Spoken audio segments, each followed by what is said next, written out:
It just so happens that the distance between rotations for the bubbles is the exact same length as Cuphead's dash. So we can move between these two locations safely. But what about the laser attack? If you didn't know, when you dash in Cuphead, the hitbox is the exact same as the crouch hitbox, it just moves. But if you keep holding down during the duration of the dash, Cuphead never stands up, even though it looks like he does to dash. So if you set up in one of these two spots, then the barrel comes down, just look to the other side, dash, and you're completely okay. With that, you can take out Captain Brineybeard. With only one boss in World 3 and 2 gauntlet bosses left, we move on to Cala Maria. When I was first deciding the order of the gauntlet, it was actually kind of a toss-up between Cala Maria and Dr. Cal for who was the harder playing boss. And it all comes down to how they can each use different kinds of RNG. Dr. Cal is a straight shot 1.5 chance. If you get a red gem to start, the fight is way harder. But Cala Maria's RNG is way more complicated. Cala Maria's first phase is by far the hardest part of the fight. She has 3 different types of enemies and 3 different types of environmental threats that she can spawn. Knowing how to deal with each and every combination of all of these attacks is crucial if you want to be able to no-hit this fight. Let's start with Cala Maria's direct attacks. These come in the form of 2 different fish and her spawning ghost that can home in on you. The red fish simply clutters up the area by firing a bunch of red projectiles. The yellow fish can be a bit more difficult, spitting out an eel that will trap you until the fish itself leaves. The ghosts? Yeah, just move up when they're about to attack you and it shouldn't get done. In combination with these direct attacks, there are 3 alien attacks that Cala Maria can spawn. These consist of pufferfish, which just fly up in a random pattern. There's a seahorse, at least that's what I think it is. I'm not actually sure. You know what? Let's hold on.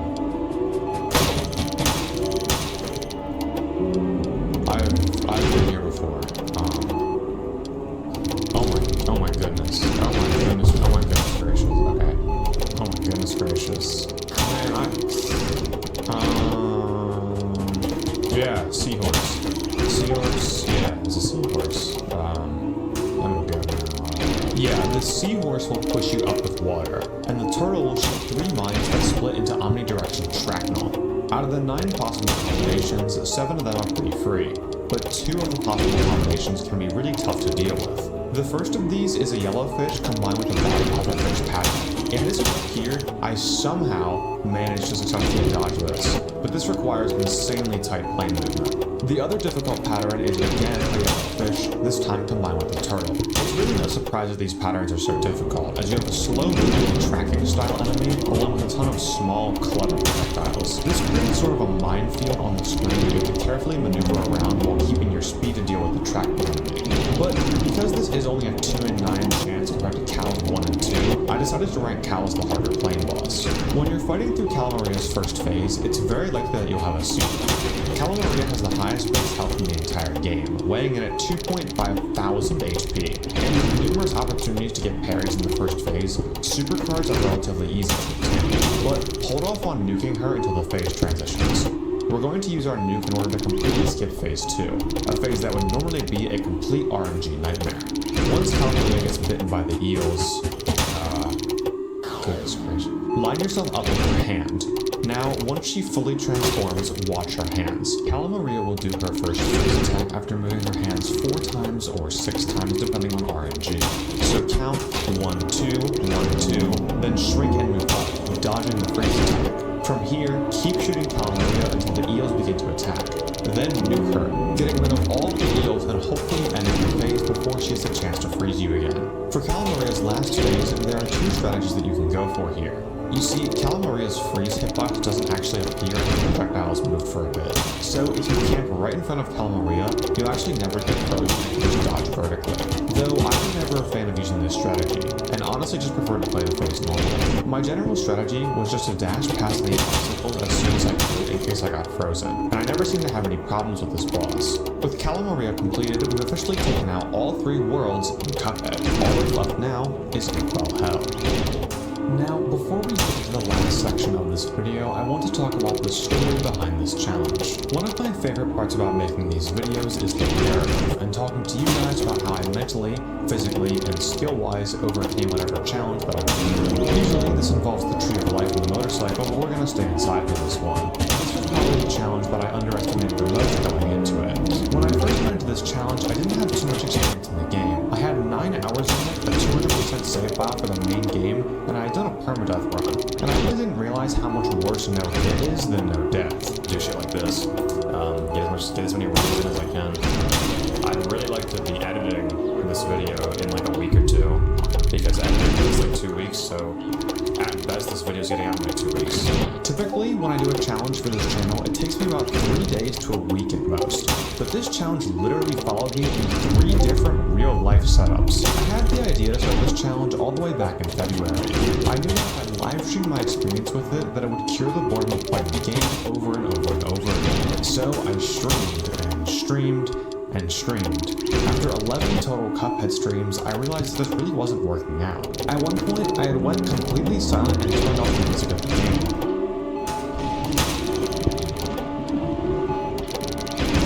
And I was just seething with anger, having to turn on Cuphead again and do more no-hit runs. What the fuck is wrong with you? And for the first time ever, actually gave up on a challenge. At this point, I was midway through my freshman year of college, and I didn't really have the time for Cuphead no-hit runs, and I wanted to keep uploading videos at a rate that was even close to reasonable. I was looking at the future of this channel, and I kind of realized that people didn't seem to like Cuphead videos nearly as much as FNAF content. So I went all in with FNAF, and I definitely don't regret that. I still want FNAF to be included in this channel, and I love making FNAF content. But in the back of my mind, it still bothered me that I never completed Cuphead no-hit. It's kind of my thing that I don't drop challenges, like, ever. And then I remembered something. I remembered why I had to do this. A lot of you watching this video probably found my channel for a challenge video, or maybe one of my original ads on games. But do you know what kicked off this channel? Sure, FNAF made the channel into what it is today, but my first ever video was beating Cuphead without ever dying throughout the whole game. And as I sat here contemplating if I should pick up this challenge again, I realized that it's almost been a year since that video, and oh my god, a year since the start of this channel. It was at this point that I was sick, going through the mentality of do or die. I had to get this video made for the 1 year anniversary of the channel. This channel was kicked off by beating Cuphead without dying, and a year later, I come back and beat it without dying. Since the streaming days of this channel, I put a lot of mental training from the numerous FNAF challenges I have done, each providing a bonus that I added to my overall skill set. But the most important bonus I added to some of these challenges was nerve control, specifically Dragon Ball challenges on the 3.0 version and the 6-hour FNAF challenge. Playing FNAF 1.420 for 6 hours was so miserable and it put my endurance so high that almost any challenge in any game was more enjoyable. And Rat All challenges taught me how to keep my body under control when I was nervous. And this really showed. The day I picked the game back up, after not playing for around 4 months, I instantly got a run all the way to FNAF Express, taking a hit to the unfortunate enemy placement on the conductor. I don't know how skill had transferred from FNAF to Cuphead. They're completely different games.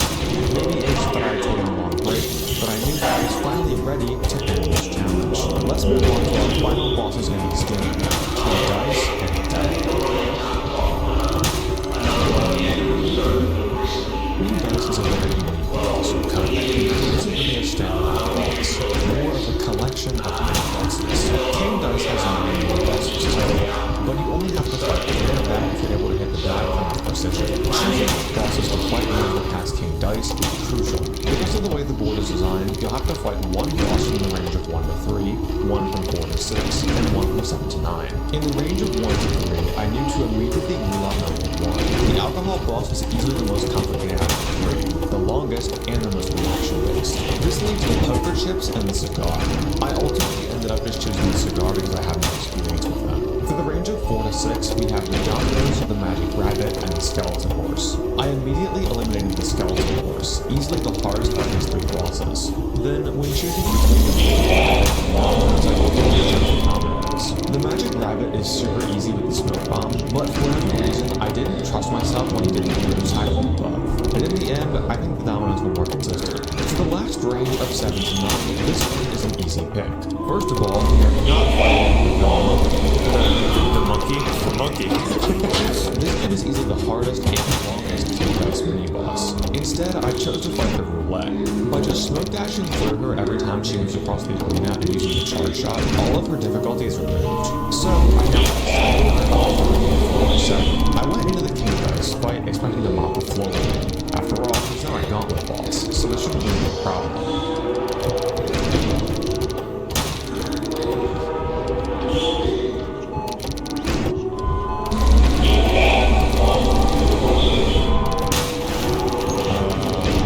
I can even explain this one, honestly.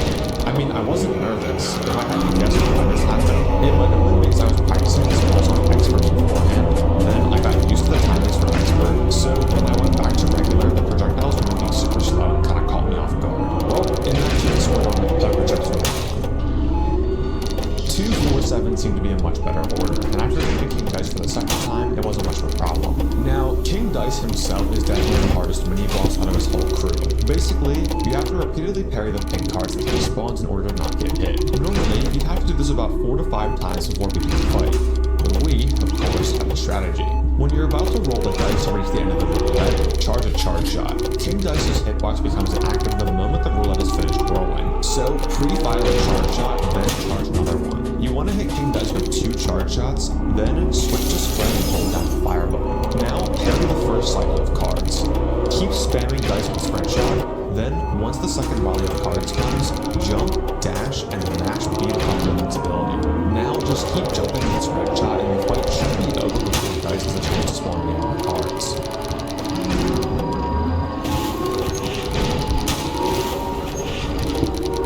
Now, it's finally time to move on to our final boss, and the last standing member of the gauntlet. It's time to fight the Main Devil.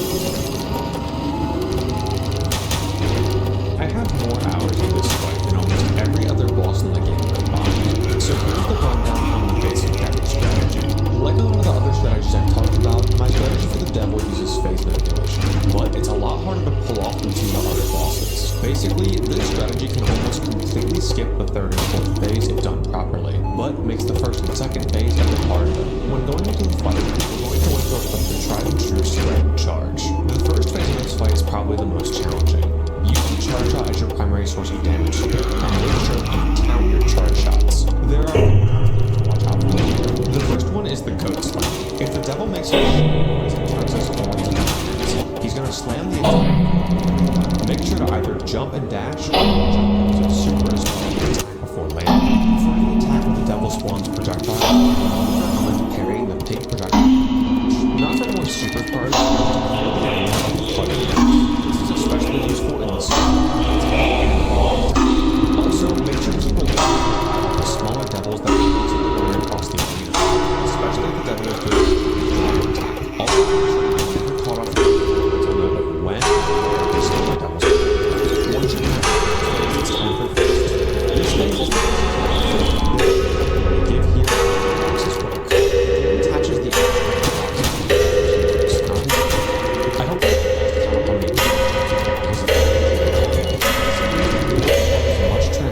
Oh my god! That's it! Oh my god! Well, the devil can actually only start phase 3 Oh my god. once all of his animations are I did it! I did it! Oh my god, I did it! Oh my god, I did it!